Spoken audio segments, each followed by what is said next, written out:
ভেবেই ভয় করছে। অর্পিতা, তুই তোর বৌদির সাথে এটা কিভাবে কথা বলছিস?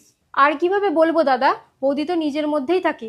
সংসারের থেকে বৌদির মন যে কোথায় কোথায় উড়ে বেড়ায় কে জানে, কোনো কাজই ঠিক মতো করতে পারে না। ভদ্রভাবে কথা বলতে শেখ। পায়েল তোর বৌদি হয়, তোর থেকে বয়সে অনেক বড়। তোর যখন যা প্রয়োজন হয় সব কিছু করে দেয়, তুই তাও এইভাবে কথা বলছিস? আরে কাজে তো একটা দুটো ভুল হতেই পারে। কিন্তু দাদা তুই। বোন, তোমার কোনো দোষ নেই, তোমাকে কিচ্ছু বলতে হবে না। সংসারে বউদের সম্মান দেওয়ার দায়িত্ব বড়েদের। সেখানে বড়ই যদি না ঠিকঠাকভাবে তার বউকে সম্মান দিতে পারে, তাহলে সংসারের বাকি মানুষদের কাছ থেকে আমি কি বা আশা করতে পারি? সরি বৌদি, আমার ভুল হয়ে গেছে। তোমাকে এইভাবে বলা আমার উচিত হয়নি। বোন, তোমাকে বললাম না আমার কাছে তোমাকে ক্ষমা চাইতে হবে না। তোমার কোনো দোষ নেই, তাহলে শুধু শুধু তুমি কেন আমার কাছ থেকে ক্ষমা চাইছো? আর তুমি আমার থেকে ছোট, আমার ছোট বোনের মতো। তুমি আমার কাছ থেকে এভাবে ক্ষমা চেও না।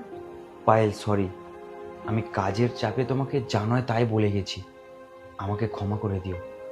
আসলে ভুলটা আমারই, আমার জন্যই তোমাকে এত কথা শুনতে হয়। এই যে তুমি তোমার ভুলটা বুঝতে পেরেছো, আমি তাতেই খুশি। তোমাকে আমার কাছ থেকে ক্ষমা চাইতে হবে না। আসলে কি জানো তো, আমি সবসময় এটাই চেয়ে এসেছি, যেভাবে আমি সবাইকে ভালোবাসি, যেভাবে আগলে রাখি, সেভাবে আমাকেও সবাই ভালোবাসবে, আগলে রাখবে। আমি দোষ করলে কেউ আঙুল দিয়ে দেখিয়ে দেবে না যে এটা তোমার জন্য হয়েছে, তুমি এটা কেন করোনি, এটা কেন করেছো। আসলে দোষটা আমাদের মেয়েদেরই। আমরা সবসময় কাছের মানুষগুলোকে এত ভালোবাসি, তাদের সমস্ত কিছু করে দিই, তাদের মুখের কাছে সমস্ত কিছু দিয়ে দিই। আর সেই করতে করতে তাদের এক্সপেকটেশনটাও বেড়ে যায়। আর মানুষের এক্সপেকটেশনের বাইরে যদি কোনো কিছু চলে যায়, তাহলে তো তার জন্য কথা শুনতে হবেই, তাই না? বৌমা, আমারও ভুল হয়ে গেছে মা। আমার ছেলে যখন তোমাকে আমার সামনে দাঁড়িয়ে কথাগুলো শোনাচ্ছিল, আমার উচিত ছিল প্রতিবাদ করা, কিন্তু আমি তা না করে আমি হাসাহাসি করছিলাম।